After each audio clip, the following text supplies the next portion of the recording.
Hey, Steve Gamache here with another Chef Knife to Go quick look product review, and this time we're looking at one of the 5 knives I got from this line. This is the Shin Saku Blue number 2 or Aogami number 2 Funayuki 210mm knife. As stated, the core steel on this line is Aogami, our blue paper number 2 reactive high carbon steel from Hitachi. The heat treats approximately, it's not stated, but these are done by hand and by eye, so these are probably 60, 61, maybe 62 Rockwell, vary a little bit from knife to knife. The construction is a soft reactive iron cladding on either side of that core steel for a 3-layer sandwich, and they've put a protective Kudauchi or blacksmith finish on top of that cladding, and then they've also coated the entire blade with a food safe lacquer. You could strip off that lacquer if you wanted to with acetone, if you wanted to take that off of there. The lacquer, I will say, extends all the way to the edge and coats the entire blade, so you will want to sharpen these out of the box. The edges are, maybe a 3 out of 10. They'll be better if you at least take the lacquer off, but then I would go ahead and sharpen them up. And these will take a great edge, and so I would put your own edge on these. The weight and dimensions are going to vary from knife to knife, but this particular one is 186 grams or 6.6 ounces, so it's got a little bit of meat to it. The edge length on this one is a little over the 210. It's 216 or 8.5 inches. The overall length of the knife about 370 millimeter. The spine thickness varies quite a bit. I had a 165 knife that was like 5.4. So these are going to vary. This particular one's about 4.5 millimeter above the back of the blade of the chin. It thins out pretty quickly, and then I'm going to say it's 2.5 or so. When you get to the very, very tip, it thins out with the grind, but there's not a lot of, there's some distal taper, but not a ton towards the very, very tip, although the very tip gets pretty thin. The blade height is generous on these, as is the shape. The 55.2 millimeters is what I have on this knife, so it's quite tall. The handles are nothing super, crazy high-end, but they're nice.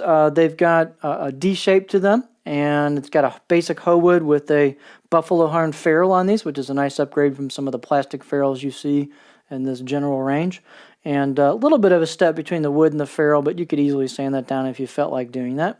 Some of these have gaps here and there on the handle and stall, so you might want to put some beeswax or epoxy or something in there to seal it up from moisture getting in there. The blade finish is pretty cool. It's kind of a somewhat rustic, kind of hammered texture to it. It's pretty cool. Kind of reminds me of the Murata Buho ones. But these will vary in texture from knife to knife. The knife is pretty shiny because of the lacquer coating. I would suspect it's a matte finish, kind of a smooth matte finish under there. This particular one has some embossed kanji on the right side of the blade. The other ones I had the embossed kanji on the left side of the blade. But it also has some nice hand chiseled kanji, which is pretty cool for a knife in this price range. And pretty well done out of the box. They're comfortable right out of the box. I mean, they're not super smooth and polished, but there's no sharp edges there. So balance point on this particular knife is maybe just slightly in front of my pinch grip, or pretty close to a pinch grip. And so it's got some meat to it, and you can feel it, but it's not really front heavy. It's pretty neutral for a pinch grip. These are pretty stout blades. This particular one's got a little bit of flex towards the tip, but not much. And generally pretty stout and stiff blades.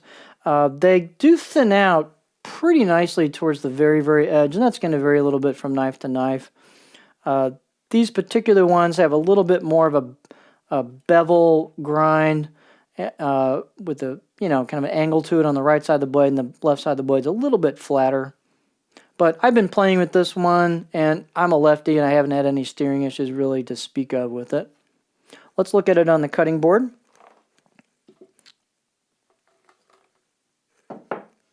These are pretty cool knives.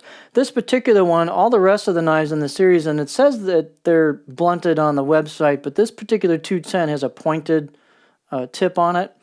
The other ones have had a blunted tip on it. If you do get one with a blunted tip, which is their general style, you could grind the spine down, take the last inch or maybe 2 to 3 inches, and just work that down, keeping the shape, and then gradually work it down to the edge. Don't try to take the edge up to the spine if it does have a blunted tip on it. So this particular one, which I liked, was pointy out of the box, just what I'm used to.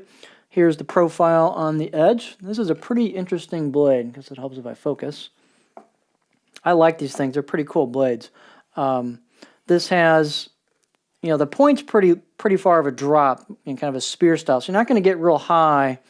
I can get about there on a rock cut. So don't look at these to be big rockers, but you could rock small stuff with this, no problem. Every blade's going to be a little different with the profile, but this does have a little bit of a flat spot towards the heel.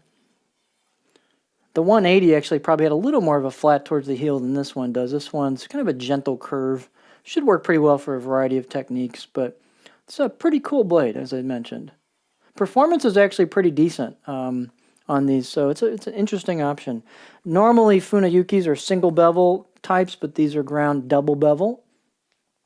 And like I said, performance is pretty nice on these. Don't confuse them with a laser by any means, but they're pretty neat. So here we have a Shin Saku Aogami number 2 Funayuki 210mm knife.